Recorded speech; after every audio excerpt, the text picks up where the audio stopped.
Oke, ini kita lanjut ke pertanyaan kedua ya Om ya. Oke, pertanyaan kedua begini Om. Bentar ya. Oke. Nah, ini kira-kira udah jelas nggak Om? Nah, ini ya. Apakah ada hubungannya antara hikmat atau hokmah ya dengan karakter atau person seseorang gitu ya? Seperti misalnya karakter yang pendiam atau misalnya yang pemarah gitu. Nah, misalkan kayak orang yang pemarah ini Om ya, disenggol dikit Hmm. langsung, bacok, senggol bacok gitu kan. Nah, apakah itu adalah orang yang tidak berhikmat atau bagaimana? Kaitannya seperti apa gitu Om? Antara hikmat ya dari Allah ini dengan karakter seseorang. Nah, ini menarik juga sih Om untuk kita perdalam ya.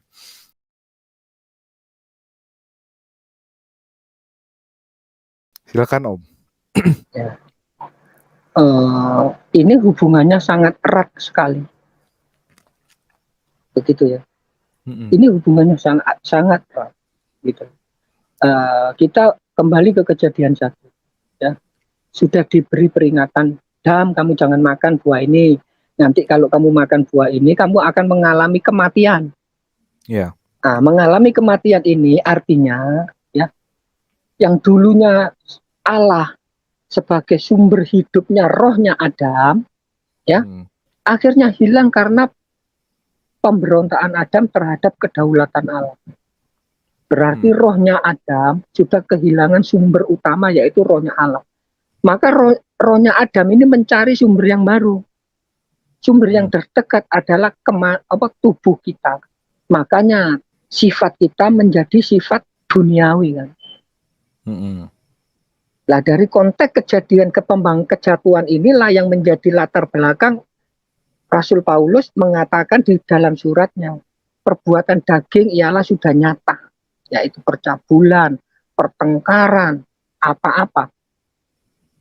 Ini sangat erat, karena apa? Ini mau tidak mau adalah efek daripada kejatuhan. Ya. Efek daripada kejatuhan. Mm-mm. Tapi apakah kejatuhan ini membawa kita sampai tidak punya hikmah lagi? Tidak, gitu loh. Hmm. Tetap masih Keingat, punya. Mm-mm. ya masih ada. Ini tergantung dari tanggapan kita. Hmm. Tergantung dari tanggapan kita. Apa kata Yesus? Katanya Yesus itu begini loh. Daging adalah lemah, sedangkan roh adalah penurut. Penurut. Nah, kemudian dari dasar ayat inilah Rasul Paulus itu menjelaskan lebih jauh lagi dengan apa yang tidak ingin aku perbuat, malah aku perbuat. Tapi yang ingin aku perbuat malah tidak aku perbuat. Gitu. Ini konteksnya ayatnya di situ. Maksudnya sebetulnya aku ini inginnya berbuat baik, ya, inginnya berbuat baik sama Kang Anton. Hmm. Tapi aku tidak bisa berbuat baik, malah kejahatan yang aku buat. Ini maksudnya konteksnya itu, gitu, ayat ini. Nah, Hmm. ini diakibatkan dari mana? Dari efek kejatuhan tadi loh. Hmm. Jadi di dalam tubuh kita ini sudah ada dua kekuatan, kekuatan positif dan kekuatan negatif. Tergantung kita menanggapinya bagaimana. Kalau yang buruk ini segera kita tanggapi, oh ini nggak baik.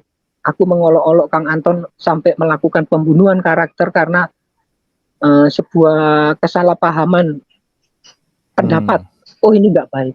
Aku segera menghentikan. Hmm. Berarti aku masih punya hak. Tapi kalau ini tidak aku hentikan dan aku jalankan terus menerus, ini akan menjadi sebuah kebiasaan karena Hmm. diendapkan gitu loh.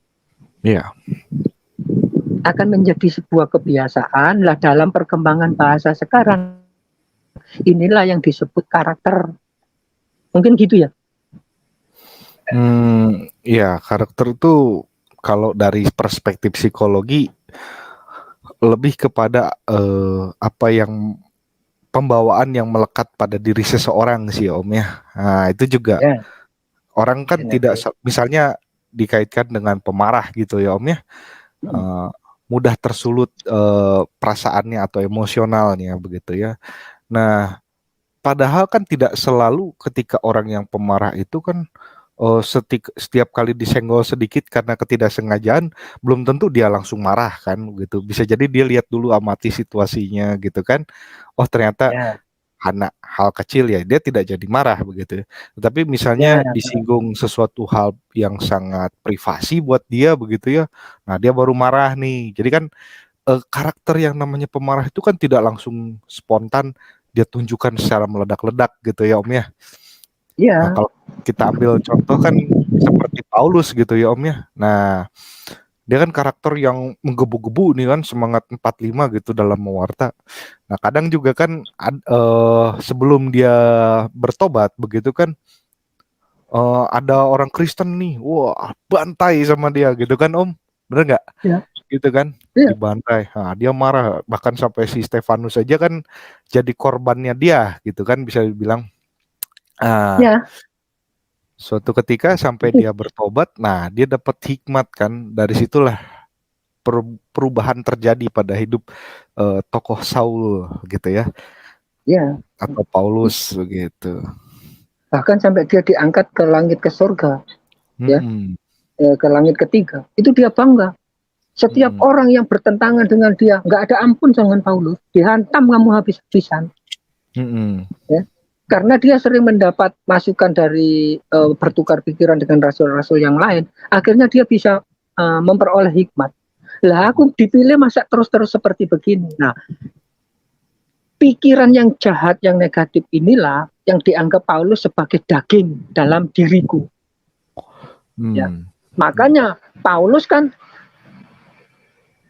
berdoa sama Tuhan Yesus. Ya Mm. Tuhan Yesus, ambillah duri dalam dagingku ini supaya Ya. aku tidak berhenti, supaya aku tidak berbuat begini lagi. Tapi apa kata Yesus? Mm. Sudah cukup kasih karuniaku kepadamu Paulus.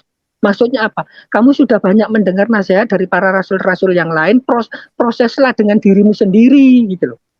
Mm. Kalau Ya. itu tidak baik, jangan kamu lakukan. Loh, Tuhan aja loh jawab seperti itu. Mm-mm.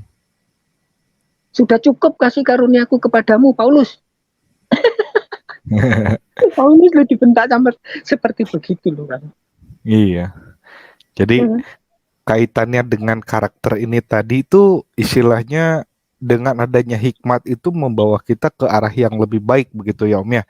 Sedangkan ketika kita tidak berhikmat ya diserahkan kepada pilihan bebas si manusia itu sendiri kan. Dengan apa? Misalkan dihadapkan pada situasi yang sulit, kalau orang yang pemarah, nah kalau mendapatkan hikmah atau hikmatnya ya, dia akan cenderung untuk menahan diri untuk tidak marah terlebih dahulu gitu ya Om. Nah, lain halnya kalau misalkan dia tidak punya hikmat, ya karakter pemarahnya akan dikeluarkan begitu kan dengan secara spontanitas begitu. Jadi tidak Ya, di spontanis. repress begitu secara psikologis. Kan bisa Dan ini orang. pun sangat berbahaya. Ya. Hmm, Kalau kita betul. nggak bisa mengendalikan ini berbahaya. Bisa membawa kita kepada kematian kekal. Hmm. Bahkan merujuk pada ini ya, istilahnya kalau bahasa teologinya mungkin ini ya godaan gitu ya. Karakter-karakter kita sendiri kadang-kadang juga Ya. menggoda sih Om. Maksudnya adalah Nah, makanya ketika ini kan yang misalkan dipikul, dihadapkan. yes, yang dibilangkan Heeh. Yesus. Mm-mm. Barang siapa ingin mengikut aku harus mampu memikul salibnya sendiri. Iya, Ya. Terus menyangkal dengan diri. bahasa yang lain, Yesus berkata yang lain. Menyangkal diri ya semacam ini. Sebetulnya ini Mm-mm. bukan anu ya, bukan sebuah karakter apa sifat atau apa. Karena kita telah mendiamkan, mengendapkan masalah ini diendapkan dalam diri kita gitu. Mm-mm. Padahal tujuan alam menciptakan kan menurut rupanya dia kan. Karena Mm-mm. efek dari kejatuhan, ya mau nggak mau kita seperti ini. Iya, Gitu. Tapi Allah terus iya. memberikan hikmatnya. Gitu. Hmm. Hikmahnya terus diberikan. Tapi ketika kita diberikan kitab suci, diceritakan kejadian-kejadian masa lalu, tapi kita masih petakilan aja, ya sudah terserah karepmu sendiri gitu loh. Aku nggak akan ikut campur Mm-mm. terhadap kamu. Ya sudah, kamu jalan sana. menurut pikiranmu sendiri. Nah, makanya Paulus kan dijawab sama Tuhan Yesus. Sudah cukup kasih karuniaku kepadamu, Paulus. Terserah kamu mau kemana, urusanmu sendiri. Ya untungnya Paulus itu mendengarkan nasihat-nasihat yang lain. Berarti kan dia masih ada hikmahnya masih ada kan? Betul. Betul. Akibatnya apa? Nah, Tuhan Yesus memberikan terus hikmat kepada dia, pengertian terus. Akhirnya sampai tahun ini, detik ini, dia menjadi rasul besar gitu loh. Kenapa? Karena banyak pendeta nggak ngerti bahasanya Paulus. Ya sih, bahasanya memang rumit ya, banyak yang tidak mengerti. Akhirnya bisa jatuh dalam kesesatan. Gitu loh. Karena banyak pendeta yang tidak mau membaca data-data tentang kekristenan. Gitu loh. Latar belakangnya Paulus, banyak pendeta yang tidak tahu kalau Paulus itu adalah lulusan sarjana filsafat Stoa. Makanya bahasanya sulit dipahami surat-surat Paulus. Apa kata Rasul Petrus? Kata Rasul Petrus kan seperti itu menjelaskan. Surat-surat sebagian surat-surat Paulus itu memang susah dimengerti. Kenapa? Karena Paulus adalah lulusan sarjana filsafat Stoa. Ada banyak pendeta yang tahu tentang hal ini. Kebanyakan pada nggak tahu, jadi langsung teksnya, ini cocok dengan teologi saya, pakai gitu kan, tancap doktrin. Bahkan sampai ada pendeta mengeluarkan, ya orang Kristen tidak perlu belajar filsafat. Nanti kamu tersesat dengan filsafat. Nanti dulu. Kamu katanya pengikutnya Rasul Paulus. Kamu tahu nggak latar belakangnya Rasul Paulus? Bahwa dia pendidikannya adalah lulusan sarjana filsafat stoasisme. Tahu nggak kamu? Nah, karena tidak paham pendeta ini tentang itu, maka dia menafsirkan ayatnya Paulus ini menjadi keliru. Akhirnya apa? Menjadi malapetaka bagi dirinya sendiri. Itu kan kata Rasul Petrus. Iya, betul. Ya kan? Gitu. Lah ini Alkitab kan menggunakan terjemahan dinamis ekuivalen. Jadi apa yang terjadi di situ mau dijelaskan. Bagaimana ayat itu bisa diangkat ditabrak Kolose 2 ayat 9 ayat 8. Filsafat kosong. Jangan filsafat kosong bagaimana sih? Kan ada filsafat yang enggak kosong. Ya, maksudnya filsafat dengan hikmat manusia itu sendiri ya Om ya, bukan hikmat ilahi yang turun kepada dia gitu ya. Jadi itulah yang disebut filsafat kosong. Itu yang disebut filsafat kosong. Tapi kalau filsafatnya Paulus bukan filsafat Paulus yang kosong. Filsafatnya Paulus ini berisi. Maka orang Stoa dengan orang Epikuros itu nggak ngerti. Kalau Paulus ini adalah kakak kelasnya. Maka diajak berdebat sama mereka.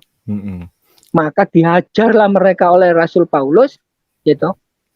Kaum Epikuros itu sampai menjadi kurokurus.